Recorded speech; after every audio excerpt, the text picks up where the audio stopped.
नमस्कार, मी मृणाल पवार. सकाळ समूहाच्या वतीने आज आपल्या सर्वांचं मी स्वागत करते. आजच्या आपल्या वेबिनारवर प्रतिभावंत प्रयोगशाली शिक्षक, global teacher prize winner Shri Ranjit Singh Disale हे उपस्थित आहेत. मी रणजित सिंह आणि सर्व शिक्षक परिवार यांचे आज स्वागत करते. Thank you so much for coming here. थोडक्यात मी रणजित सिंह यांचा बायो वाचून दाखवणार आहे. तो बायो इंग्रजीमध्ये आहे, इंग्लिशमध्ये आहे, पण याचा पुढचा संवाद हा आपला मराठीमध्येच राहील. Ranjit Singh is a seasoned primary school teacher and innovator, blogger, trainer, education evangelist. He has been working as a teacher in Zilla Parishad School, Maharashtra since 2009. He strongly believes that the world is his classroom and supports in the rights of students for quality education. The diversity in his domains of innovations in education has won him the acclaim of Microsoft Innovative Educator Expert 4 times in a row. His projects like QR-coded textbooks and virtual field trip are creating a template for the future of education.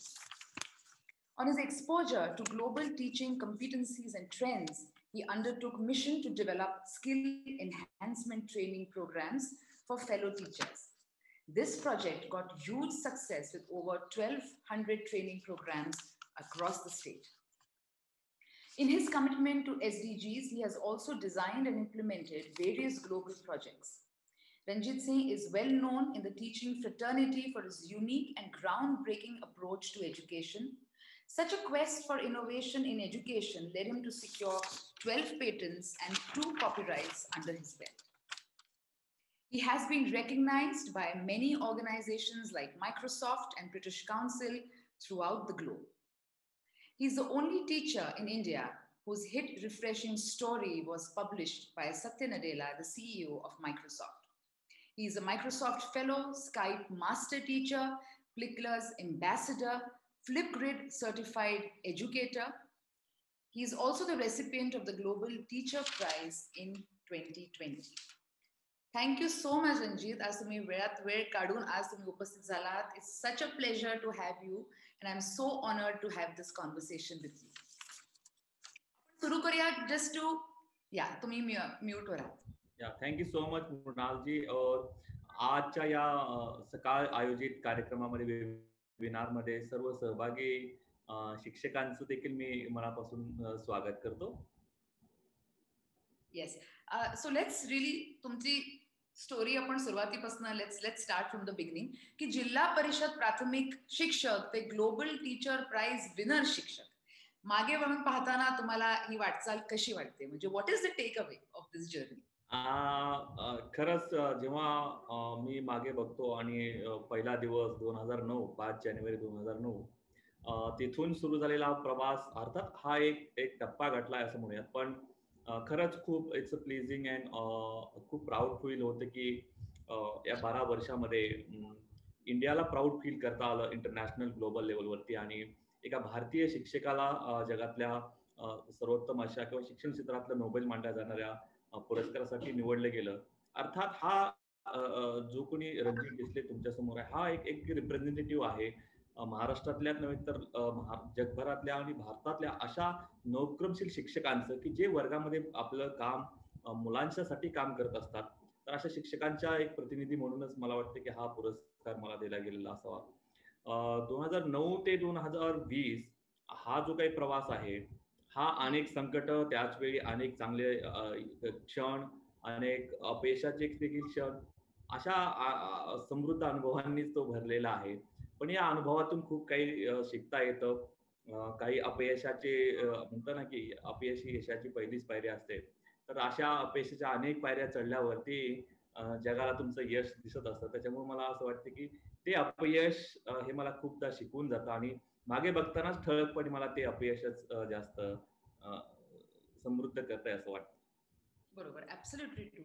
तुमचा हा जो project होता QR coded textbooks, हा जो आता इतका famous project झालेला आहे, तर याची संकल्पना तुम्हाला कशी सुचली आणि त्यासाठी तुम्हाला टेक्निकल नॉलेज होतं का टू अंडरटेक दिस मॅसेज?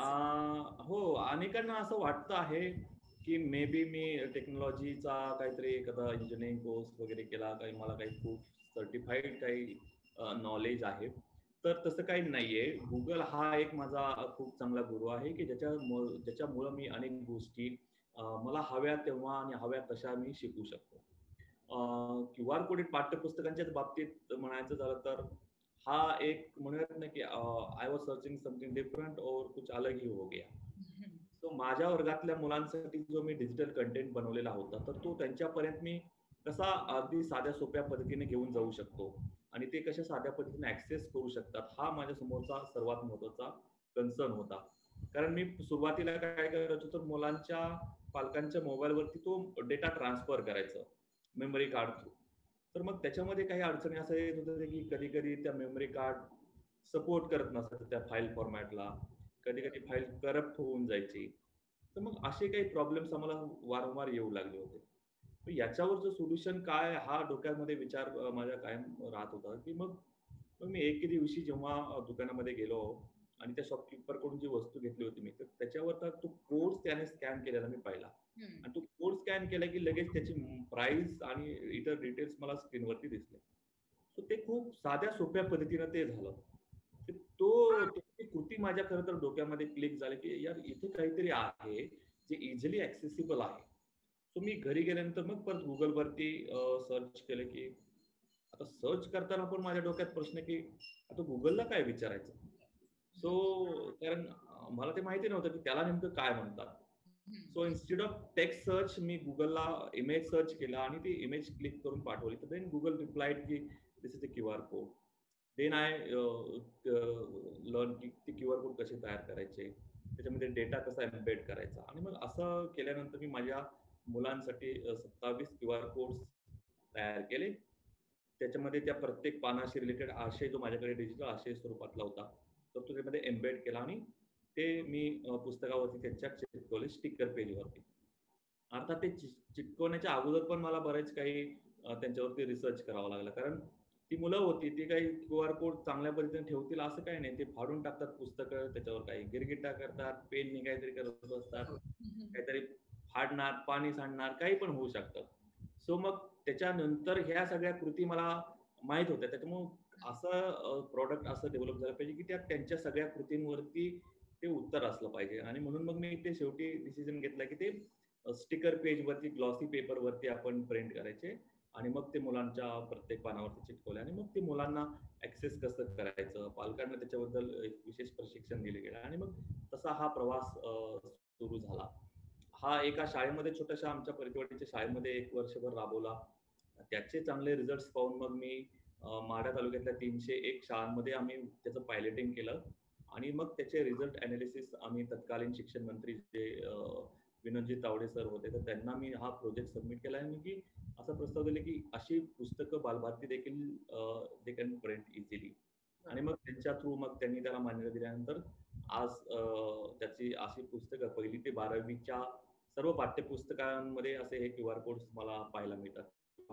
सर्वात जास्त फायदा झाला कारण शाळा जरी बंद असल्या तरी मुलांचं शिक्षण सुरू राहिलं आणि त्याच्यासाठीचा एक महत्त्वाचा घटक ठरला हा क्यूआर कोड्स.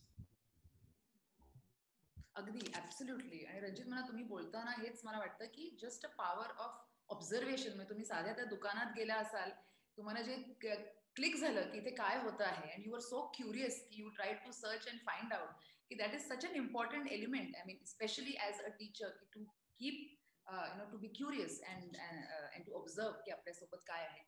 दुसरं म्हणजे आता when you started with this project आणि तुम्ही जेव्हा शिक्षण मंत्र्यांकडे पण हे नेलं, तर शासकीय आणि आपल्या शिक्षण विभागातनं तुम्हाला हा इनिशियली सपोर्ट कसा मिळाला? म्हणजे was it easy to drive this project, की लोकांना लगेचच पटलं, की याचं खूप वेळ लागला, की हा हा प्रोजेक्ट? नाही, त्या बाबतीत मी खूप सुदैवी ठरलो असं म्हणावं लागेल. कारण त्याच वेळी डिजिटल इंडियाचे मिशनची घोषणा आपल्या प्रधानमंत्र्यांनी केली होती आणि त्याच्यामुळं सर्व क्षेत्रामध्ये डिजिटलचा एक म्हणूयात की एक लाट किंवा वारं वाहतच होतं. त्याच्यामुळे शिक्षण क्षेत्रात डिजिटल एज्युकेशन कसं असू शकतं. तर त्या हेतूने ई बालभारतीची घोषणा तत्कालीन शिक्षण मंत्र्यांनी केलीच होती. त्यामुळे त्यांच्या संकल्पनेलाच पुढे नेणारा हा प्रोजेक्ट होता.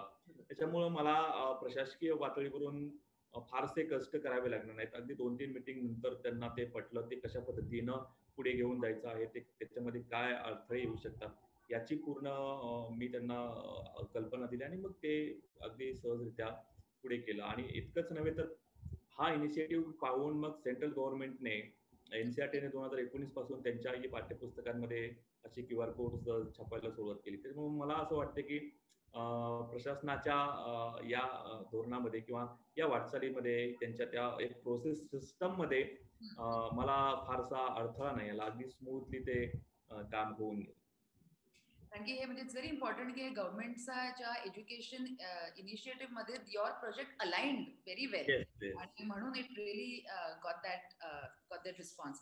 पण हे क्यूआर कोड करताना सुद्धा तुम्ही ज्या भागात शिकवत होता आदिवासी भागामध्ये तिथे पण तुम्ही कन्नडा ही भाषा तुम्ही पहिले शिकला आणि त्याच्यानंतर you did all of this. म्हणजे कन्नडा शिकण्यात आणि to then make the QR code was is quite an effort. म्हणजे जे तुम्ही केलं आज.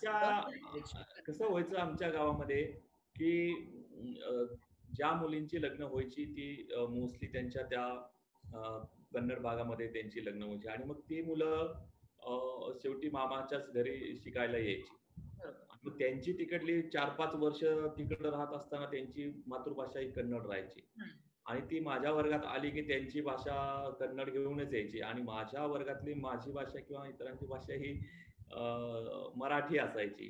सो आमच्या शाळेला तो पूर्ण कन्नडचा पण दर्जा का मिळून नसायचा तर कारण 100% मग मुलं कन्नड असायला हवीत. मग तशा शाळा आमच्या सोलापूर जिल्ह्यामध्ये आहेत. पण इथं मात्र ती परिस्थिती काही वेगळी होती. तर मग त्या मुलांसाठी शिक्षण कसं न्यायचं? कारण भाषेचा अडथळा जर असेल तर तो ओव्हरकम केला जाऊ शकतो. कारण ती भाषा सोलापूर जिल्ह्यामध्ये कन्नड, तेलुगू हा थोडासा बहुभाषिक तालुका आहे. अगदी सीमेवरतीच या भाषा बोलल्या जातात. त्याच्यामुळे मला ते समजून घेताना फारसं अडचण नाही आली. कारण एखादी भाषा शिकणं कसं अवघड असतं. म्हणजे मातृभाषेव्यतिरिक्त कोणती भाषा शिकायची असेल, तर ते समजून घेण्यासाठीच मला वाटतं की एक विद्यार्थी म्हणून मला ते समजून घेता आलं आणि त्यांच्या मनातल्या भावना, त्यांचं शिक्षण आणि त्यांचं अंडरस्टँडिंग समजून घ्यायचं असेल तर त्यांच्या भाषेत संवाद साधणं किती महत्त्वाचं असतं. यामुळेच मला असं वाटतं की प्राथमिक स्तरावरती मातृभाषेचं किती महत्त्व आहे आणि मातृभाषेतून शिक्षण घेणं किती महत्त्वाचं आहे, हे मला त्या मुलांसोबतच राहून शिकता आलं. आणि मातृभाषा शिकल्यानंतर लगेचच एक क्लोजनेस डेव्हलप होतो. म्हणजे मुलं पण लवकर मोकळी होतात आणि तेच तुम्हाला मातृभाषामुळे it is easier, the communication path becomes more open. आणि कन्नड शिकायला किती वेळ लागला म्हणजे Ranjit? Kannada is a complete नाही, मला असं म्हणता येईल की मी समजा 7-8 महिने मला लागले आणि फॉर्च्युनेटली मी इतर जे मित्र माझे कन्नड भागामध्ये शिकवायचे तर त्यांच्या मदतीनं मी ती पुस्तकं समजून घ्यायचो. त्याचवेळी माझ्या मदतीला गुगल असायचं कारण जे समजत नसायचं त्याचं उच्चार काय आहे हे मला गुगलवरती समजायचं. मग ते उच्चार मी मुलांकडून वदवत असताना मी पण स्वतः ते शिकत गेलो. तर हा म्हणूयात की ब्लेंडेड मोडमध्ये मी शिकलो. काही पार्शली माझ्या फ्रेंड्स कडून शिकलो, काही टेक्नॉलॉजीच्या मदतीने शिकलो आणि मग समहाऊ की मला काही तिथं एक्सपोर्ट व्हायचं नव्हतं. आलं लक्षात. मला तो फक्त संवाद एका कोणत्यातरी क्षणी तो सुरू करायचा होता आणि त्याच्यातून मुलं मग माझ्याशी ती मोकळ्या भाषेमध्ये बोलू लागतील, मोकळेपणाने संवाद साधतील. याच्यासाठी तो ट्रिगर पॉइंट म्हणूयात की ती भाषा मला शिकावी लागली. रणजित, आज आपण बघतो की या पॅन्डेमिकच्या पार्श्वभूमीवर the role of a teacher is even more crucial than what it ever was. तर आज टीचर्स आपण म्हणतो की teacher is not just a knowledge bank. कारण की आज तुमच्या प्रश्नांची उत्तरं द्यायला आज गुगल आहे. पण आज आपण छोटी अगदी लहान मुलं सुद्धा काही प्रश्न असला शाळेतला तरी ते आई वडील आणि टीचर पेक्षा ते पहिले ते गुगलवरती आपला प्रश्न टाईप करतात. So the role of teacher has also change. म्हणजे teacher today is more of a mentor, is more of a facilitator. आणि आज आपल्याकडे इतकी मोठी टीचर कम्युनिटी आहे जी आज आपली चर्चा ऐकते आहे. तर कसं आज एखाद्या टीचरनी स्वतःला एम्पावर कसं केलं पाहिजे? म्हणजे technical knowledge, skills, global teaching practices, technology या सगळ्याचा आज अभ्यास या टीचरला असणं खूप आज जास्त गरजेचं आहे, स्पेशली पॅन्डेमिक मुळे. कारण की आज सगळं teaching has been focused into digital learning. तर आज जे आपले जे सगळे शिक्षक आहेत, जे खेड्यापाड्यात जे गावांमध्ये सुद्धा असतात, त्यांनी आज कशा प्रकारचं लर्निंग एम्पावरिंग स्वतःला हे कसं केलं पाहिजे, सो दॅट हे जे ट्रेंड जे डिजिटल रेव्होल्युशन जे झालंय, डिजिटल एज्युकेशन, याच्यामध्ये how can they stay on track, how can you be at par with the students? During the pandemic, it has been said that doctors have saved the life, but teachers have saved the future of the world. Right? So याच्यातूनच आपलं लक्ष येईल की किती महत्वाचा crucial role teachers are playing during this pandemic situation. Only thing is that की आपल्याला किंवा जगभरातल्या शिक्षकांना ऑनलाईन टीचिंग कशा पद्धतीने केलं जावं, क्योंकि ऑनलाईन टीचिंग हा एक वेगळाच कन्सेप्ट आहे आणि मोस्टली शिक्षकांना किंवा त्यांच्या टीचर्स ट्रेनिंग कॉलेजमध्ये फेस टू फेस टीचिंग कसं केलं जावं त्याचं विषयीच प्रशिक्षण आणि मार्गदर्शन आणि माहिती दिली गेलेली आहे. त्याच्यामुळे हे खूप काय बोलते अनएक्सपेक्टेड होतं टीचिंग कम्युनिटीला की एंटायर टीचिंग लर्निंग प्रोसेस ही आता शिफ्ट करायची आहे ऑनलाईन प्रोसेसवरती. अर्थात teachers our life long learners, ते काही ना काही सातत्यानं शिकत असतात. त्यामुळं इनिशियली जरी ते सुरुवातीला अडखळे त्यांना ते शिफ्ट होताना काही अडचणी आल्या, पण आता मला वाटतं जेव्हा मी 1 वर्ष मागं त्या शिक्षकांच्या परफॉर्मन्स बघतो आणि 1 वर्षानंतर बघतो, तो now they are very much comfortable. त्यांना ते आता यूज टू झालेलं आहे त्या सगळ्या सिच्युएशन. पण यामुळे मला असं वाटतं की आता टीचिंग स्किल्सची व्याख्या बदलू लागलेली आहे, टीचरची पण व्याख्या बदललेली आहे. ऑनलाईन टीचर, ऑनलाईन ट्युटर ज्याला आपण म्हणूयात, ती एक नवी ऑपॉर्च्युनिटी, विंडो ऑफ ऑपॉर्च्युनिटी आणि नवा एक जॉब क्रिएट झालेला आहे कम्युनिटीमध्ये. अर्थात हे जॉब सीकर्स ट्रॅडिशनल टीचर्सना रिप्लेस करू शकतील का, किंवा जर हे पॅन्डेमिक पुढेच कंटिन्यू राहिलं तर काय होऊ शकेल? कारण आता मुलांकडे चॉईस आलेला आहे. सो असं नाहीये की मुलांनी फक्त त्यांच्या शाळेतल्या शिक्षकाकडून शिकावं. So they have a choice. ते कुणाकडून शिकावं हे ते आता ठरवू शकतात. कारण तंत्रज्ञानाच्या मदतीनं त्यांच्याकडे आता बेस्ट टीचर्सचे ऑनलाईन लेक्चर्स आहेत. त्याच्या लेक्चरला ते सामील होऊ शकतात. त्याची काही फी असेल तर ते फी भरू शकतात आणि घरी बसून शिकू शकतात. सो आता ट्रॅडिशनल टीचर्सला हे ऑनलाईन टीचर्स पण रिप्लेस करण्याची दाट शक्यता आहे. It is always sed that की technology cannot replace a teacher, right? But teachers, those who are using technology, may replace a teacher, those who are not using it, right? So आता तो एक म्हणूयात की स्पर्धा सुरू होते. आता अशा स्पर्धेमध्ये जर आपल्याला टिकायचं असेल एक टीचर म्हणून, तर ऑब्विसली आपल्याला त्या 21व्या शतकातल्या मुलांच्या लर्निंग स्टाईलचा अभ्यास करायला हवं. ते कशा पद्धतीने शिकतात आणि त्यांची व्हिज्युअल मेमरी जी आहे ती खूप शार्प आहे. ते व्हिज्युअल अस्पेक्टनी लगेच व्हिज्युअल कंटेंट जो आहे तो लगेच त्यांच्या लक्षात येतो. कारण आपण जर एक पाहिलं तर असं काय म्हटलं जातं की teachers of 21st century are being taught by teachers of 20th century using that 19th century curriculum on an 18th century techniques. So हे आपल्याला आता बदलायला हवं. So you all have to be a teacher of 21st century. 21व्या शतकातले शिक्षक हे तंत्रज्ञानाचा नाविन्यपूर्ण पद्धतीने वापर करते. It should make learning more authentic and more joyful. ते आनंददायी शिक्षण तंत्रज्ञानाच्या मदतीने कसं करायला हवं याच्यासाठीचे ट्रेनिंग प्रोसेस हे शिक्षकांना आता करायला हवे. हे टीचिंग लर्निंग प्रोसेस हे त्यांच्यासाठी ऑनलाईन उपलब्ध आहेत. काही फ्रीमध्ये आहेत, काही तुम्हाला पेड सर्व्हिसेससाठी त्याच्यासाठी जावं लागेल. न्यू एज्युकेशन पॉलिसीमध्ये देखील आता टीचर्सच्या प्रोफेशनल डेव्हलपमेंटवरती देखील भाष्य करण्यात आलं आणि ती कशा पद्धतीने केली जावी याच्याविषयी देखील मार्गदर्शन केलेलं आहे. तर मला असं वाटतं की आता शिक्षकांनी हे न्यू नॉर्मल ऍक्सेप्ट करायला हवं. ट्रॅडिशनल टीचिंग जरी सुरू राहिलं तरी तो आता काय म्हणूयात की ब्लेंडेड मोडवरती असेल. पार्शल भाग तुम्हाला ऑनलाईन शिकवावं लागेल, पार्शल तुम्ही फेस टू फेस शिकवू लागाल. सो आता आपण तयार असायला हवं. We should be a teacher of 21st century. अगदी बरोबर. That is such a huge take away that technical skill आणि digital learning is very very important. पण मला सांगा की आज जे आपण बघतो की आज सगळ्या फॅमिलीजकडे सिम्पल मोबाईल फोन, खास करून ग्रामीण भागामध्ये छोटा मोबाईल फोन, टॅबलेट या सगळ्या डिजिटल इक्विपमेंट अवेलेबल नसतात किंवा इंटरनेट कनेक्शन सुद्धा सगळीकडे स्ट्रॉंग नसतं. किंवा इव्हन ऑनलाईन शिकवताना पण तुमचा जेव्हा अख्खा क्लास ऑनलाईन असतो तेव्हा teacher also has to change, adapt or be creative in their teaching practices to be able to connect with that child. तर हे teaching practices along with digital learning हे खूपदा ट्रायल अँड एररनी टीचर्स स्वतः शिकून घेतात. पण to be more creative to teach the same subject, कारण की आता तुम्ही तुम्हाला त्या मुलाचं लक्ष तुमच्या स्क्रीनवर ठेवणं, कारण की at home he can be distracted doing many things. So याच्यामध्ये to keep the child engaged, याच्यामध्ये पेरेंट्सचं सुद्धा इन्व्हॉल्वमेंट आज किती महत्वाचं आहे, because now the teachers and the parent together have to participate in this blended learning. It is no longer just the child. म्हणजे आधी कसं व्हायचं, मुलगा शाळेमध्ये गेला की it was the teacher's responsibility. आता तुम्ही जेव्हा घरी बसून जेव्हा तुम्ही शिकताय, तर it is equally important that the parent is also involved in that teaching practices is well. So हा पण आज एक डिजिटल लर्निंगचा आज एक चॅलेंज आहे.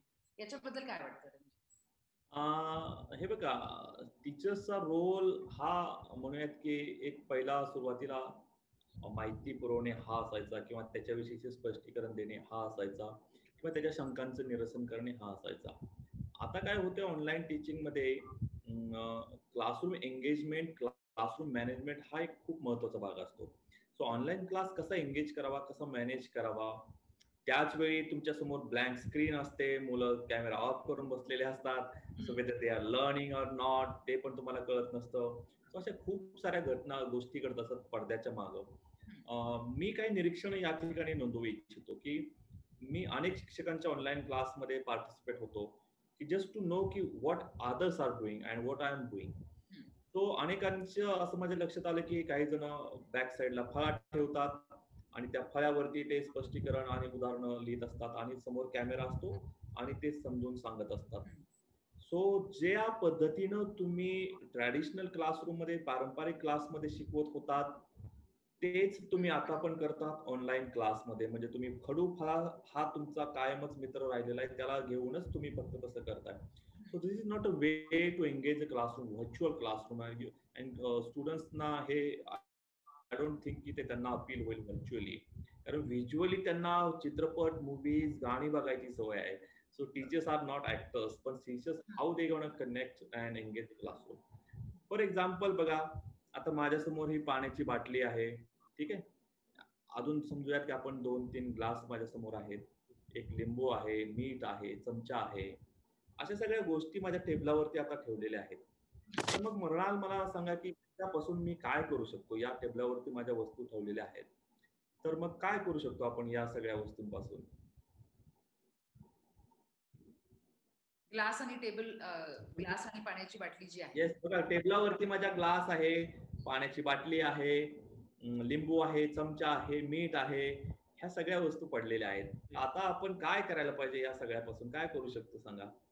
तुम्ही कितीतरी सायन्स रिलेटेड एक्सपेरिमेंट छोटे छोटे त्याच्यातनं दाखवू शकता. कोणतं एक सांगा, आपण काय करू शकतो ते सांगा. आपले टीचर्स खूप इंटरेस्टिंग उत्तर, क्रिएटिव्ह उत्तर देतात. वॉटर डेन्सिटी कोणी म्हणतंय? ओके, सरबत, lemon juice, water density, lemonade. Okay okay, pH great. Taste. Right. म्हणजे बघा, एक प्रश्न आणि त्याची अनेक उत्तर आलेली आहेत. राईट. सो दिस इज, आता आपण यातलं कोणतंही एक उत्तर सिलेक्ट करायचं. हा प्रश्न तुम्ही मुलांनाही विचारा की चला, रादर दॅन सेइंग की चला रे मुलांनो, आज आपण विज्ञानातला प्रेशर हा घटक शिकणार आहोत, त्याच्यासाठी आपल्याला हे हे साहित्य लागणार आहे. No, think. या ठिकाणी तुम्हाला त्यांना विचार करू द्या, तुमचे विचार त्यांच्यावर. जसजशी मुलांची उत्तरे येत जातील, let accept it, everything accept करा. ते प्रत्येक जण ते जे काय म्हणतंय, आणि जे तुम्हाला मग योग्य दिशेने घेऊन जायचे त्या दिशेने त्या मुलांना अलगद वळून घेऊन, म्हणजे त्यांचे उत्तर जसे ऍक्सेप्ट करत राहाल, त्यावेळी त्यातली काही उत्तरं तुमच्या आहे त्याच्याशी रिलेटेड नसतील, तर मग ते उत्तर कशी रिलेटेड नाही ते तुम्ही एक्सप्लेन करत राहा. मग ते नाहीये, मग हे कसं करता येईल, याच्यात मध्ये असं काय केलं तर काय होऊ शकतं. सो अशा ओपन एंडेड प्रश्नांची रचना शिक्षकांना करायला पाहिजे. सो त्यामुळे काय होतं, मग मुलं कायम 20 ते 30 मिनिटाच्या क्लासमध्ये एंगेज राहतात. सर 30 मिनिटाच्या क्लासचं जर तुम्हाला मी अगदी टाइम टेबल सांगायचं म्हणलं की कसं तुमचं व्हर्च्युअल क्लास असला पाहिजे, तर व्हर्च्युअल क्लास 30 मिनिटाचा असेल तर त्याच्यासाठी प्री सेशन ऍक्टिव्हिटीज काही असाव्यात, की त्याच्यासाठी शिक्षकाची काही पूर्वतयारी असणं फार गरजेचं असतं. तुमच्या क्लासरूम समोर अपीअरन्स कसं असणार आहे, तर हे तुम्ही अगोदर स्वतः कॅमेरा समोर बसा, तुमचं स्पीच जे आहे ते रेकॉर्ड करा, तुम्ही स्वतःच परत रेकॉर्डिंग बघा की तुम्हालाच ते कसं वाटतंय. तुम्हाला वाटतंय का की तुमची स्क्रिप्ट जी आहे ती बरोबर आहे का, त्याच्यामध्ये काही सुधारणा हवी आहे का.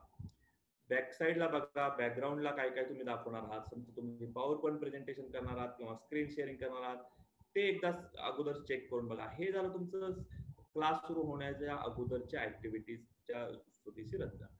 आता 30 मिनिटाच्या क्लासमध्ये तुम्ही अगदी 3 ते 5 मिनिटांमध्ये मुलांसाठी काही ब्रेनस्टॉर्मिंग ऍक्टिव्हिटीज घ्यायला हव्यात, की ज्याच्यामुळं मुलं काय होतील, क्लासमध्ये शिकण्यासाठी तयार होतील. नॉर्मली काय होतं, आपला 1 तास संपला की लगेच दुसरे शिक्षक वर्गात आलेले असतात. सो मुलं त्याच फ्लोमध्ये असतात. आता तसं नाहीये, ते घरी आहेत. सो तिथं ते शैक्षणिक वातावरण घरामध्ये कितपत मेंटेन केलं जातं, हा एक मुद्दाच आहे. सो त्यामुळे ते विचार झटकून ते तुमच्या क्लासरूमसाठी तयार व्हावेत आणि शिकण्याची एक पूर्वतयारी, त्यांची मानसिक तयारी व्हावी, म्हणून अशा काही छोट्या छोट्या ब्रेनस्टॉर्मिंग ऍक्टिव्हिटीज तुम्ही 2 ते 5 मिनिटांसाठी करा. त्याच्यानंतर तुमचं ऍक्च्युअल कंटेंट प्रेझेंटेशन म्हणूयात, की आशयाचं सादरीकरण. सो आशयाचं सादरीकरण करत असताना तुम्ही कोणती मेथड वापरत आहात हे फार महत्वाचं आहे.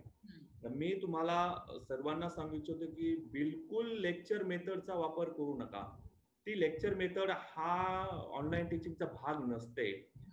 We all are not actors. आपण काय ऍक्टर्स नाही, कलाकार नाहीत की ज्यांचं लेक्चर ऐकायला मुलांना भारी वाटेल. आलं लक्षात? सो त्यांच्या स्क्रीनवरती जे काय दिसतं तर ते त्यांना बघण्यासारखं वाटावं, याच्यासाठी ते तुमचं आशयाचं सादरीकरण करण्यासाठी लेक्चर मेथडला फाटा द्या आणि तुमच्या विषयाशी अनुकूल ऍक्टिव्हिटी बेस्ड काही मेथोडॉलॉजीज आहेत. छोटे छोटे प्रोजेक्ट डिझाईन करता येतात का, प्रोजेक्ट बेस्ड लर्निंग ज्याला आपण म्हणतो, ते काही करता येऊ शकतं का, याचा तुम्ही विचार केला पाहिजे. त्याच्यानंतर हा जो आशय सादरीकरणाचा जो भाग आहे तो तुमच्यासाठी मला वाटतं 10 ते 12 मिनिटच असायला हवा. सो तुमच्या लेसनच्या 30 मिनिटाच्या लेसनमध्ये केवळ मला वाटतं 15 ते 17 मिनिटं ही तुमची काही पहिल्या ब्रेनस्टॉर्मिंग ऍक्टिव्हिटीज आणि त्याच्यानंतर तुमचं आशयाचं सादरीकरण. लॅटर नंतरचा भाग जो आहे ते 8 ते 10 मिनिटं ही तुम्ही तुमच्या क्वेश्चन आन्सर साठी ठेवली पाहिजेत, प्रश्नोत्तर. कारण इथं मुलांना कितपत समजलंय, आशयाचं सादरीकरण कितपत चांगलं झालेलं आहे का नाही, हे तुम्हाला लगेच समजून घेणं फार गरजेचं आहे. त्यामुळे आशय फार मोठा ठेवू नका, छोट्या छोट्या आशयामध्ये त्याचं वर्गीकरण करा आणि तो 30 मिनिटाच्या लेसनमध्ये असं करा. 30 मिनिटाचं लेसन संपल्यानंतर एक्सटेंडेड लर्निंग ऍक्टिव्हिटीज ज्याला आपण म्हणूयात, की पोस्ट सेशन ऍक्टिव्हिटीज ज्या असतात, त्याच्यासाठी आता पॅरेंट्सचा रोल येतो. कारण इथं मुलांच्या त्या शिकण्याच्या प्रोसेस नंतर मुलं ते कितपत समजलं आहे त्यांना तो घटक, हे समजून घेण्यासाठी त्या एक्सटेंडेड लर्निंग ऍक्टिव्हिटीजची रचना असायला हवी. आणि त्या एक्सटेंडेड लर्निंग ऍक्टिव्हिटीज पालकांच्या मार्गदर्शनाखाली मुलांनी पूर्ण करायला हव्यात. यासाठी पालकांना तुम्ही त्या क्लासच्या शेवटच्या भागामध्ये इन्व्हॉल्व्ह करून त्यांच्यासाठी काही सूचना देऊ शकतात. तर असं ते तुमचं ऑनलाईन क्लासचं नियोजन असायला हवं, की जेणेकरून ते तुमचं लर्निंग मोर इम्पॅक्टफुल असेल, मुलांनाही ते आवडू लागेल आणि ज्याच्यातून तुमचंही स्वतःचं एक प्रोफेशनली एक नवीन काहीतरी टेक्निक्स, इनोव्हेटिव्ह प्रॅक्टिस डेव्हलप होत जाईल. बरोबर. It is such a huge take away Ranjit. म्हणजे तुम्ही जो सगळा लेसन प्लॅन सांगितलाय, it's very very interesting for all the teachers to follow. Also याच्यात संबंधित माझा पण एक प्रश्न आहे की हा जो इनोव्हेटिव्ह आणि क्रिएटिव्ह जो लेसन प्लॅन जो तुम्ही आता सांगितला, त्याच्यामध्ये how can one learn that? म्हणजे हे लेसन प्लॅन शिकण्याचे काही वेबसाईट्स आहेत का, आणखीन काही टीचर ट्रेनिंग काही प्रोग्राम्स आहेत का? कारण की हे सगळे इनोव्हेटिव्ह क्रिएटिव्ह लेसन प्लॅन्स, की आता तुम्ही सांगितलं पाण्याची बाटली आणि ग्लास आणि लिंबू, हे सगळं वेगळ्या वेगळ्या पद्धतीने प्रत्येकाला सुचायला वेगळ्या अनेक विषयांमध्ये, आणि हा लेसन प्लॅन करायला week after week, day after day, tremendous planning is also required for this. So अशी मदत कोणाला हवी असेल की मी हे शिकू कुठून, तर हे कुठनं शिकलं पाहिजे? म्हणजे कुठली there are so many teaching communities, खूप साऱ्या टीचिंग कम्युनिटी आहेत. Just be a member of these communities. Just like National जिओग्राफिकची कम्युनिटी आहे, नॅशनल जिओग्राफिक एज्युकेटर्स कम्युनिटी आहे, मायक्रोसॉफ्टची कम्युनिटी आहे टीचर्ससाठीची, गुगलची कम्युनिटी आहे, ब्रिटिश काउन्सिलची आहे. त्याच्यानंतर तुम्हाला काही प्रोजेक्ट नवीन डिझाईन करायचं असेल तर तुम्ही PBL कम्युनिटीला जॉईन करू शकता. न्यू टीचिंग आणि त्याला आपण माय प्रोफेशनल लर्निंग नेटवर्क म्हणूया, PLN, अशा अनेक PLN कम्युनिटी जगभरात मध्ये आहेत, विखुरलेल्या आहेत. तर तुम्ही तुमच्या इंटरेस्ट एरियानुसार, सब्जेक्ट नुसार त्या कम्युनिटीचे भाग होऊ शकता. आणि याच्यामध्ये फार महत्वाचा घटक आहे की कनेक्टिंग, शेअरिंग अँड लर्निंग. हे प्रिन्सिपल सगळ्या कम्युनिटीमध्ये पाळलं जातं. सो पहिला तुमचा पार्ट असतो initial, you just connect with them. Okay, so connect झालात की कनेक्टिंग नंतर शेअरिंग. तुमचं स्वतःचं काय नवीन असेल तर ते शेअर करा आणि मग त्याच्याकडून काही लर्निंग करा.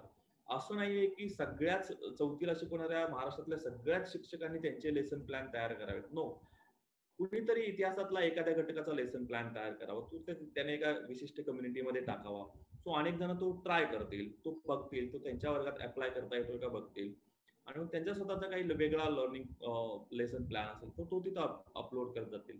So creative thinkers everyone cannot be. तो काय प्रत्येक जणाचाच स्ट्रॉंग पॉइंट असू नाही शकत. पण दोज हु आर क्रिएटिव्ह ना, त्यांच्यासोबत तरी यांनी कनेक्ट व्हायला हवं.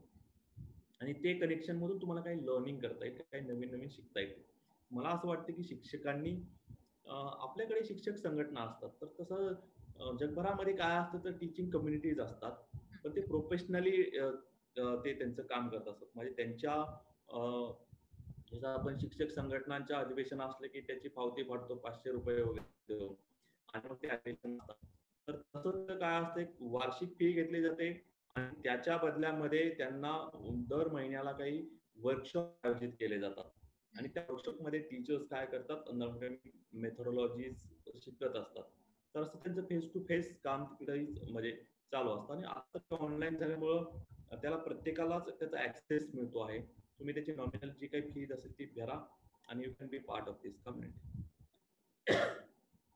तुम्ही आजचे सगळे इतके इंटरेस्टिंग आणि इतके वेरियस जे रिसोर्सेस सांगितले, म्हणजे या सगळे जे आपले आज अटेंडीज आहेत, हे आम्ही सगळे रिसोर्सेस मेलमध्ये लिहून या सगळ्या आपल्या टीचर कम्युनिटीला आम्ही पाठवूया. ज्यांना ऐकू आलं नाहीये किंवा ज्यांना या रिसोर्सेस बद्दल माहिती नाहीये, तर मी त्याच्यासाठी सगळ्यांना सांगते की हे सगळं आम्ही मेलवर लिहून तुम्हाला सगळ्यांना आम्ही पाठवू, म्हणजे सगळे रिसोर्सेसचा तुम्ही सुद्धा वापर करू शकाल.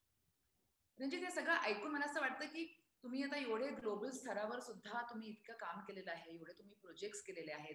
कुठली अगदी innovative teaching practice which has really stuck to you, जे आपण केलं नाहीये पण एखाद्या दुसऱ्या देशामध्ये फार क्रिएटिव्ह इनोव्हेटिव्ह पद्धतीने झालं आहे, असं काही घडलंय की जे तुम्हाला वाटतं की अरे हे आपण घेतलं पाहिजे आणि हे आपल्या शाळांमध्ये आपण नक्की इम्प्लिमेंट करायचा प्रयत्न केला पाहिजे? असं मला खूपदा आणि प्रत्येक ठिकाणी आणि प्रत्येक क्षणाला वाटत गेलेलं आहे की काही मला हे हे करता येऊ शकतं. आता जर मी टॉप 10 टीचर्सचा जर मी इथं उल्लेख केला की जेव्हा मी या ग्लोबल टीचर प्राइजच्या रेसमध्ये होतो आणि 10 जण, तर त्या 10 जणांच्या देखील वेगवेगळ्या शिक्षण पद्धती आणि स्वतःची एक लर्निंग टीचिंग स्टाईल आहे आणि ती मी प्रत्येकाचा अभ्यास केला. मला त्यातले काही जे महत्त्वाचे घटक वाटले ते त्याच्याशी स्वतःशी डिस्कस करून मी ते पॉइंट करून माने आणि मग त्याच्याशी रिलेटेड जे घटक मला वर्गामध्ये शिकवता येऊ शकतात ते मी प्लॅन केले. आमच्या सोलापूर जिल्ह्यातल्या शिक्षकांसाठी मी त्या 10 टॉप 50 टीचर्सचे आम्ही ऑनलाईन वर्कशॉप घेतलेले आहेत, की जसं तुम्ही आता आपण महाराष्ट्रातल्या शिक्षकांसाठी ते माझा एक्सपिरियन्स शेअर करतोय. तसं आम्ही ते टॉप 50 टीचर्सचे लेक्चर 13 आठवडे लेक्चर आम्ही ते घेतले आणि ते लेक्चर झाल्यानंतर ते स्वतःची शिक्षण पद्धती, टीचिंग स्टाईल बद्दल बोलायचे आणि त्याच्यानंतर आम्ही फॉलोअप घ्यायचो. म्हणजे त्याच्या काल झालेल्या सेशनमध्ये तुम्ही काय शिकलात आणि त्याच्या आधारे तुम्ही आता काय करणार आहात. तो टीचर्स खूप चांगला प्रतिसाद आम्हाला त्याच्या आधारे मिळाला. म्हणजे शिक्षकांनी अनेकांना दिव्यांग मुलांना कसं शिकवावं हे माहिती नसायचं. तिथं अडचण यायची. अनेकांना एखादी नवीन भाषा, म्हणजे आपल्याकडे इंग्रजी ही तृतीय भाषा किंवा सेकंड लँग्वेज किंवा थर्ड लँग्वेज आहे. तर त्या इंग्रजी भाषेचं कसं अध्यापन करावं, पत्त्याच्या खेळातून कसं इंग्रजी शिकवावं हे नायजेरियातल्या आमच्या शिक्षक मित्रांनी ओलासुके ओनींनी सांगितलं. त्याच्याशी रिलेटेड छोटे छोटे गेम्स त्यानं सांगितले. म्हणजे तो फन इंड्यूस लर्निंग कसं असतं हे हे तो जेव्हा सांगायचा, तर ते मला खूप आवडायचं. म्हणजे मुलांनाच्या जे खेळ असतात, जे मुलं रोज खेळत असतात आणि मुलांना आता उन्हाळ्याच्या सुट्टीमध्ये तर ते खूप वेगवेगळे खेळ खेळत असतात. त्याच्यातून कसं मुलांचं शिकणं होऊ शकतं. तर ती फन इंड्यूस लर्निंग जी मेथड आहे ती मला खूप म्हणजे आवडते आणि त्याच्यामुळेच मी मुलांसाठी छोट्या छोट्या खेळांची रचना करतोय की जस्ट प्ले दॅट गेम आणि त्याच्यानंतर तुम्ही त्याच्यातूनच काहीतरी शिकत जाल. जो कॅनडाचा स्कॉट हर्बर्ट मित्र आहे माझा, तर त्याच्याकडे ते फन बेस्ड लर्निंगचे खूप सारे गेम्स त्याने तयार केले आहे. तुम्ही त्याच्या वेबसाईट वरती जाऊन त्याच्याकडून ते शिकून घेऊ शकता. त्याचे फ्रीमध्ये त्याचे गेम जे आहेत ते मुलांसाठी आणि सगळ्यांसाठी उपलब्ध आहेत. तुम्ही जर YouTube वरती सर्च केलं आमच्या त्या क्वालिटी एज्युकेशन फाउंडेशनच्या वेबसाईटला, तर तिथे स्कॉटचं लेक्चर आहे. त्याच्यामध्ये लिंक्स पण तुम्हाला भेटतील. आणि त्याची खूप इनोव्हेटिव्ह अशी इव्हॅल्युएशन प्रोसेस पण आहे. तर तो मुलांचं लेखी मूल्यमापन करण्यापेक्षा तो काय करतो, तर पॉइंट, बॅजेस आणि सर्टिफिकेट्स, TBC अशा पद्धतीनं त्याचं त्या गेमचं इव्हॅल्युएशन असतं. मध्ये गेम्सला आपल्याकडे कसं काही लेवल A1, 2, 3 लेवल असतात. तसं त्याच्या त्या शिकण्याच्या 1, 2, 3 लेवल असतात. एक लेवल पार केली की 100 पॉइंट्स मिळतील, दुसऱ्या लेवल पार केली की 200 पॉइंट मिळतील. मग असे 200 पॉइंट मिळवले की एकाला काहीतरी बॅज मिळेल, ग्रीन मिळेल, सिल्वर मिळेल, गोल्ड मिळेल आणि असे सगळे बॅजेस मिळाले की एक सर्टिफिकेट मिळतं. मग ते त्याला आपण ग्रेडिंग सिस्टम आपल्याकडे जे आहे, म्हणजे ग्रेड शॉर्ट हा व्हिडिओ गेम फॉर्मॅट आहे. आपण व्हिडिओ गेम जेव्हा खेळतो मुलं, तेव्हा हे असंच होतं. एक एक लेवल तुम्ही जिंकत जाता आणि तुम्हाला तो बॅच मिळत जातो. सो हे it's on the same format video games. पण ते व्हिडिओ गेम नाही, तो ऍक्च्युअल मध्ये गेम खेळायला सांगतो मला. सो त्याच्या क्लासमध्ये त्यानं भरपूर ऍक्टिव्हिटीच्या म्हणजे त्या गेम्सच्या वेगवेगळ्या लेवल करून ठेवलेल्या असतात. सर तो मुलं ऑनलाईन गेम नाहीत खेळत त्याची, तर ते वर्गामध्ये गेम खेळतात. त्याच्या शाळेमध्ये बाहेरच्या पटांगणावरती त्यांचा गेम चालू असतो आणि त्याच्यामधून ते त्यांचं शिकणं चालू असतं. अशा अनेक गोष्टी आहेत की ज्या अनेक शिक्षक मित्रांकडून मला शिकायला मिळतात आणि त्या मला माझ्या वर्गामध्ये देखील त्या अप्लाय करायला आनंद वाटतो. पण ही तुमची इतकी सुपर्ब आयडिया आहे की जे तुमच्या बरोबर जे 9 शिक्षक होते, तुम्ही त्या सगळ्यांचे वेबिनार घेऊन तुमच्या सोलापूरच्या टीचर्सना त्यांच्या शिक्षण पद्धतीचं सुद्धा इंट्रोडक्शन केलं. मला वाटतं मला खूप आवडेल जर का आपण महाराष्ट्रामध्ये सुद्धा आपल्या सगळ्या महाराष्ट्राच्या टीचर्ससाठी पण आपण जर का असे वेबिनार्स घेऊ शकलो, की हे जे वेगळे जे सगळे इनोव्हेटिव्ह टीचर्स आहेत. इनफॅक्ट मी जेव्हा त्यांचा रिसर्च करत होते, तेव्हा काहींनी स्टोरी टेलिंग फॉर्मॅट मधनं सुद्धा लर्निंग केलेलं आहे. So that was also a very innovative concept. They have created that radio. आणि म्हणजे that brings me to the next question की आज या पॅन्डेमिकमुळे सगळी जी आपण मेंटल हेल्थ जी आपण म्हणतोय, मेंटल हेल्थ लिटरसी, की आज स्टुडंट्सला पण, टीचर्सला पण, पालकांना पण, हे सगळे आज जे इतके मेंटल हेल्थचे जे इश्यूज आलेले आहेत, तर पेरेंट्सला सुद्धा काउन्सिलिंगची, टीचर्सनी आज त्यांना पण विचार करावा लागतो की आज जेव्हा स्टुडंट्स येतात, शाळा पण सारखी कधी उघडते परत बंद होते, तर हे जे सारखे जे डिस्टर्बन्सेस असतात in their routine, in their environment, याचा आज खूप मोठा इम्पॅक्ट झालाय त्यांच्या मेंटल हेल्थवर. सो हा पण आज एक मोठा मुद्दा आहे जो आज टीचर्सनी, पेरेंट्स आणि स्टुडंट्स बरोबर सुद्धा हे डिस्कशन करून त्यांना त्याच्यावरती कॉन्व्हर्सेशन्स सुरू केले पाहिजेत. याच्याबद्दल काय वाटतं रंजित? हो, हा मला वाटतं की सोशल वेलबिंग म्हणूयात किंवा व्हर्च्युअल तुमचा प्रेझेन्स जो आहे तो पण ऍक्टिव्ह ठेवणं आणि तो सिक्युअर ठेवणं, हा पण एक मला वाटतं सगळ्यात मोठी समस्या निर्माण झाली आहे. स्टुडंट्सनी आपल्या फ्रेंड्सना मागच्या वर्षभर ते भेटलेले नाहीये. त्यांच्या दंगा मस्ती, ते जे काही त्यांच्या लहान वयामध्ये ज्या काही गोष्टी असतात ते ते करू शकले नाहीत. ते घरामध्येच बसलेले आहेत. सो स्ट्रेस, डिस्टर्बन्स, लाईफमध्ये चिडचिडेपणा येणं, मग त्याचा राग कुठेतरी दुसऱ्या गोष्टींमध्ये येणं, सो त्यांचा इमोशनल कोशंट अप डाऊन होत जाणं, या म्हणूयात की कॉन्सिक्वेन्सेस आहेत. काही चांगल्या गोष्टी घडल्या पॅन्डेमिकमध्ये, तर त्या अशाही काही विचित्र आणि वाईट घटनाही घडायला सुरुवात झालेली आहे. सर मला वाटतं की या ठिकाणी आता आपल्या रुटीनचा एक भाग व्हायला हवं स्ट्रेस मॅनेजमेंट आणि तुम्ही तुमच्या दिवसाची सुरुवात देखील कशी करताय. सो माझ्या मते तुम्ही तुमच्या दिवसाच्या सुरुवातीलाच स्वतःचं मन जे आहे ते एकाग्र ठेवण्यासाठी योगा करा, मनन करा, चिंतन करा. सो तुम्हाला ती सवय व्हायला सुरुवात होईल. ऍक्सेप्ट करा की आपण आता इथून पुढे काही वेगळं करू शकणार नाहीये आणि असं समजून चला की 2021 नव्हे तर 2022 पर्यंत हे असं चालू राहील. तर त्याची सवय होण्यासाठी, कारण सुरुवातीला आपल्याला 2020 मध्ये वाटलं हे काय 2-3 महिन्यामध्ये निघून जाईल, फार फार तर 6 महिन्यामध्ये हे संपून जाईल. पण जसं ते लॉकडाऊन वाढत गेलं तसं लोकांचा संयम हा सुटत गेला आणि मग ते वेगवेगळ्या बाबतीमध्ये वेगवेगळ्या घटनांमधून ते रिॲक्ट होऊ लागले. आता हे मुलांच्या बाबतीत देखील घडतं आहे आणि मग घरामध्ये खूप ते स्ट्रेसफुल वातावरण होतंय, मग घरच्यांची चिडचिड होते मुलांवरती आणि ते सगळ्या गोष्टी घडतात. सो लाईफस्टाईल मध्ये आता बदल करून घ्या. मन शांत ठेवण्यासाठीचा योगा हा बेस्ट वे असतो. तुम्हाला सुरुवातीलाच तशा पद्धतीचं काम करा आणि ऍक्सेप्ट करा की अशा पद्धतीनेच आता शिकायचं आहे. डोंट ऍक्सेप्ट की तुमचा मुलगा आता क्लासरूम मधल्या त्या ट्रॅडिशनल पद्धतीने शिकणार आहे. पण पॅरेंट्सना हे डायजेस्टच होत नाहीये की मुलं व्हर्च्युअली शिकत आहेत आणि त्यांना काहीतरी त्यातनं मिळत आहे. So ultimately it's always better late than never. काहीतरी न शिकण्यापेक्षा थोडं काहीतरी ते शिकत आहे. ठीक आहे, आणि त्याच्यानंतर तुम्ही त्यांना काय सपोर्ट करू शकता का, हा पण महत्वाचा आहे. कारण मला असं वाटतं की पॅन्डेमिक मध्ये मुलांना काहीतरी नवीन शिकण्याची पण संधी मिळाली ना. जे तुम्ही त्यांना कायम वर्गातच शिका, क्लासमध्ये घाला, हे सगळे तुम्ही करत होता. त्यामुळे त्यांचं स्वतःचं बालपण आणि त्याचं मुलाचं मूलपण जे असतं, ते हिरावून घेतलं जात होतं. तर ते त्याला नव्याने मिळवून देण्यासाठी मला वाटतं की पॅन्डेमिकने एक संधी दिली. तर त्याचा इंटरेस्ट एरिया बघा, त्याला काय आवडतंय ते शिकण्याची संधी त्याला द्या आणि त्याच्यामध्ये तशा इंटरेस्ट एरियाचे काही ऑनलाईन क्लासेस असतील, तर बघा तिथं मुलं शिकतात. सो अमेरिकेतला ॲलन क्रेग जो आहे, तो क्रिएटिव्हिटी क्लासेस घेतो. मुलांची क्रिएटिव्हिटी कशी नर्चर करावी याच्यासाठी त्याचे ऑनलाईन वर्कशॉप होतात.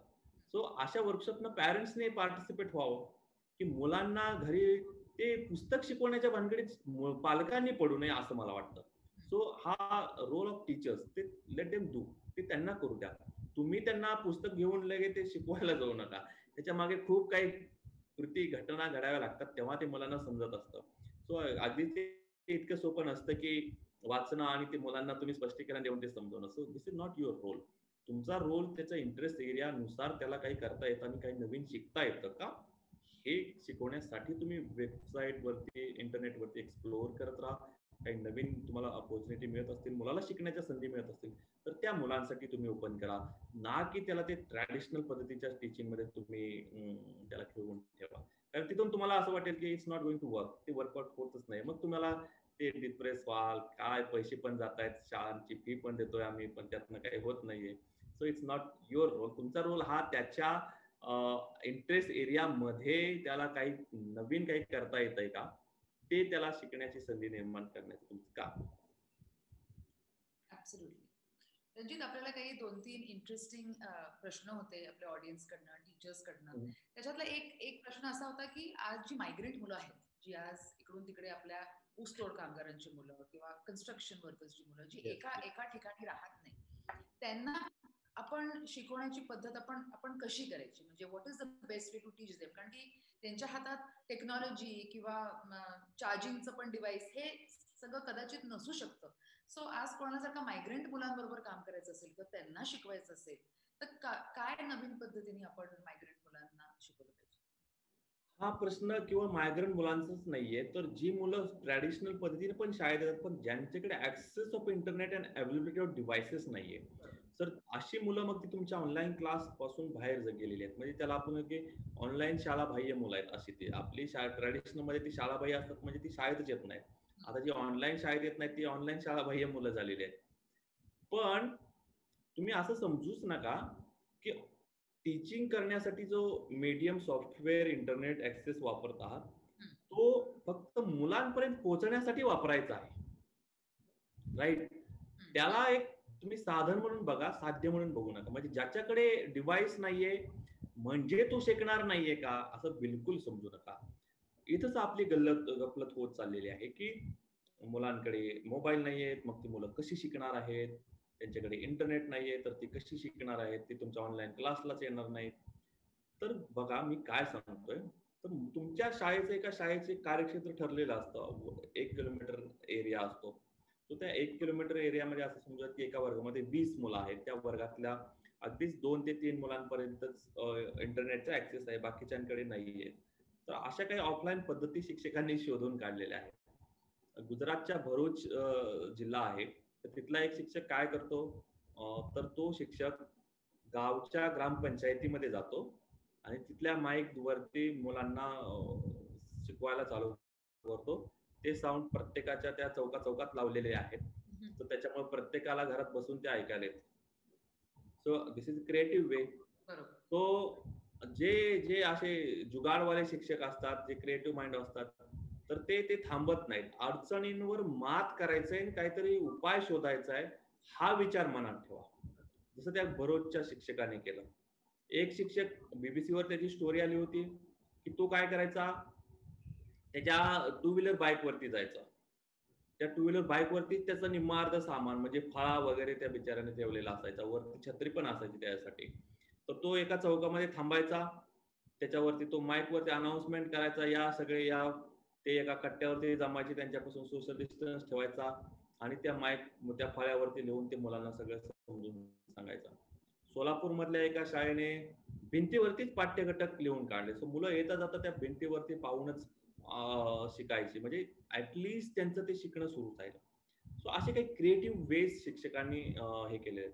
आता माझं पर्सनली मी काय करतो अशा मुलांच्या बाबतीत की जे दे cannot be a part of my online class, किंवा मग मी त्यांचे डिव्हाइस शेअरिंग करतो. म्हणजे ऍटलिस्ट एका घरामध्ये एक डिव्हाइस असेल तरी चालेल, की त्याच्यामुळं त्या डिव्हाइसच्या आधारे त्याच्या घरातली तर मुलं ऍक्सेस करतील. समजा ते नसेल तर डिव्हाइस शेअरिंग करतो. म्हणजे एक डिव्हाइस हा 3-4 मुलांनी वापरायचा किंवा 2-4 मुलांनी वापरायचा, की ज्याच्यामुळं त्यांचं तर ऍटलिस्ट शिक्षण जे आहे ते सुरू राहतं. त्यासोबतच मी सेट ऑफ इन्स्ट्रक्शन्स पालकांना आणि मुलांना देऊन ठेवतो. म्हणजे ऑनलाईन क्लास करत असताना किंवा ऑनलाईन क्लास नंतरच्या ऍक्टिव्हिटीज जे आहेत ते पालकांपर्यंत मी एन प्रकारे ते पोहोचवून ठेवतो. त्याच्यामुळे काय होतं, त्या सूचनांच्या आधारे देखील मुलांना समजून जाते की आता नेक्स्ट ऍक्टिव्हिटीज काय. तर मी during the pandemic project based लर्निंगचा खूप जास्त वापर केला. कारण माझ्या लक्षात असं आलं होतं की during the pandemic nature and society of the family were the safest source of knowledge for my student. हे निसर्ग आणि त्यांची फॅमिली हेच त्यांच्यासाठी एक सुरक्षित स्रोत होता, ना की teacher. Because teacher was away from दम, त्याच्यापासून आम्ही खूप दूर होतो. तर मग यांच्या मदतीने मुलं कशी शिकू शकतात आणि काय शिकू शकतात.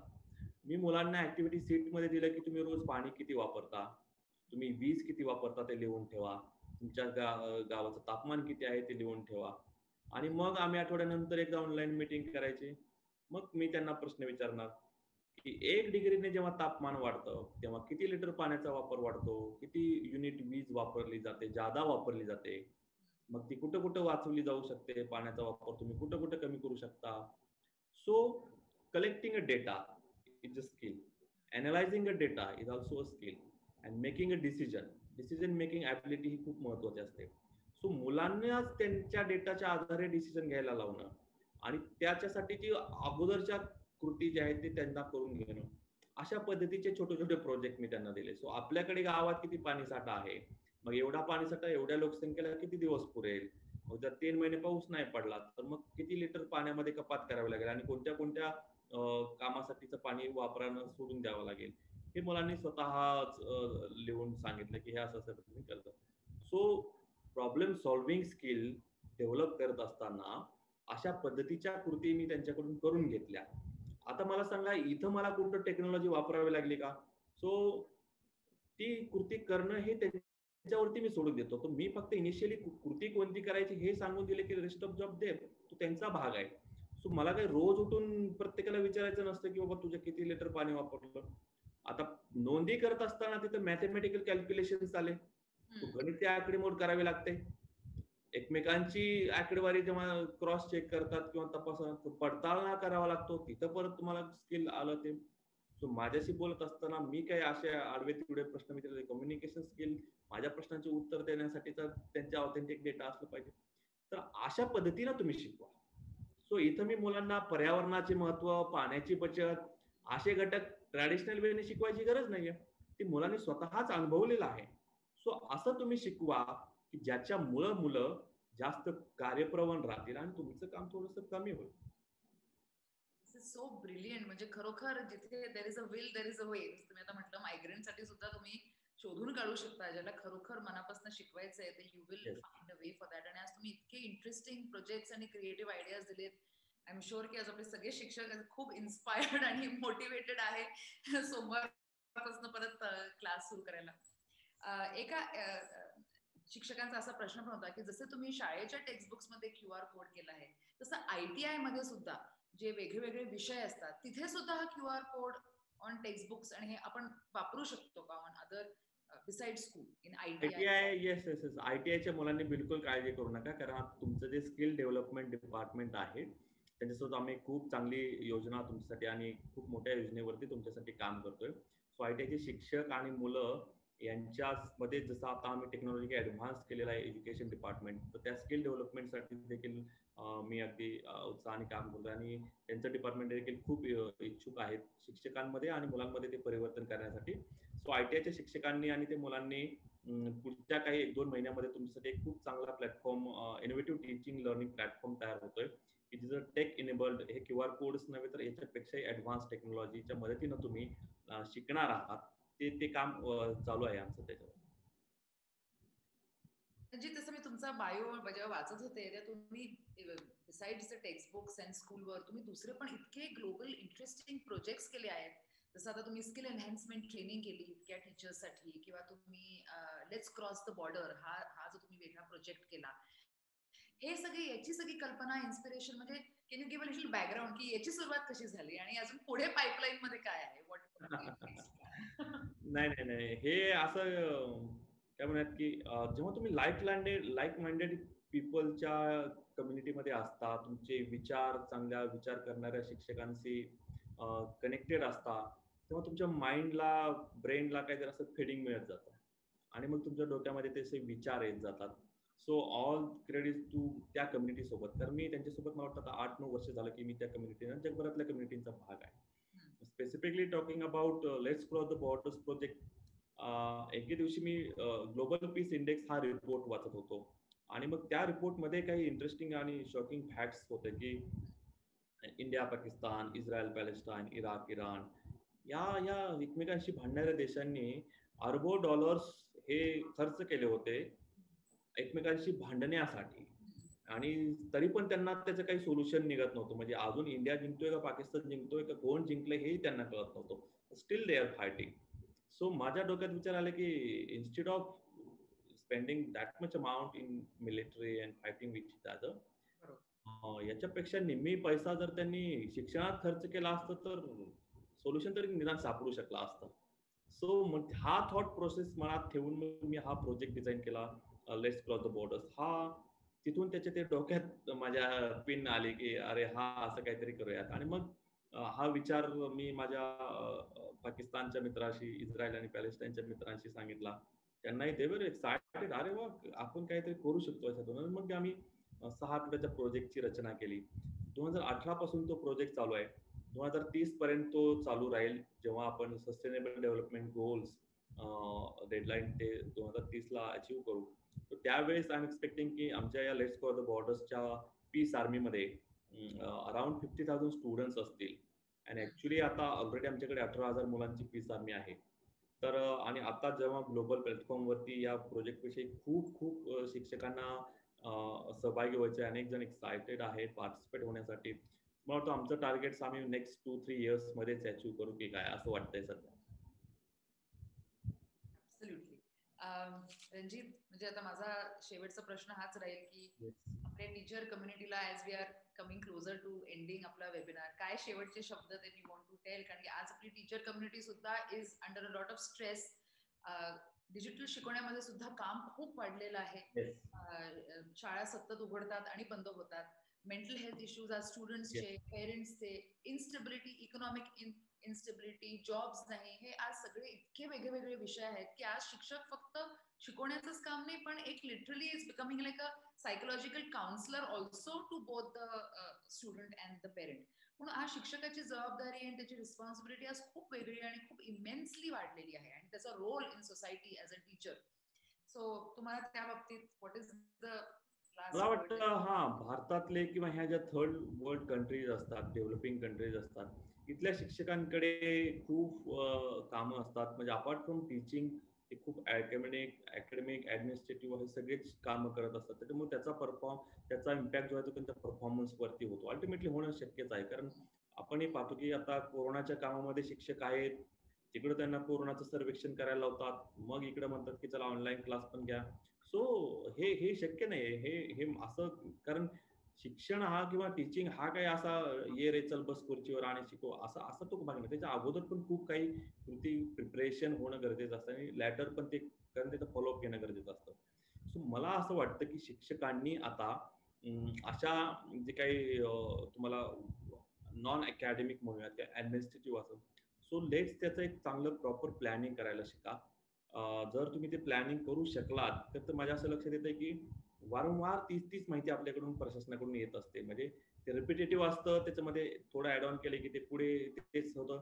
सो त्याचं एक प्रॉपर प्लॅनिंग करा. तुमच्या मोबाईलमध्ये ते पूर्ण डेटा कसा सामावेल याचा विचार करा. सो तुम्हाला त्याच्यासाठी फारसं वेगळं काय करावं लागणार आहे. दुसरं जे मी मगा मंत्र सांगितलं की connect, share and learn. So चांगल्या शिक्षकांच्या कम्युनिटीमध्ये जा, त्यांच्यासोबत स्वतःचं नॉलेज, स्किल, माइंडसेट शेअर करा आणि त्यांच्याकडूनही काहीतरी शिका. सो तुम्हाला आता नवीन कौशल्य शिकण्यासाठी वाट पाहायची गरज नाहीये. तर तुम्ही ते पटकन तुमच्या Googleवरती जा. तिथं तुम्ही ते जसं मी मागे 3-4 कम्युनिटीचा उल्लेख केला. तिथून जाऊन काहीतरी नवीन शिका. सो हा शिकण्याचा प्रवास कंटिन्यू ठेवणं हे शिक्षकांसाठी गरजेचं आहे. तर ultimately you have to become a teacher of 21st century. तुम्ही बघितलं असेल पॅन्डेमिकमध्ये ऑनलाईन टीचिंग कसं करावं याचं प्रशिक्षण द्यावं लागलं शिक्षकांसाठी.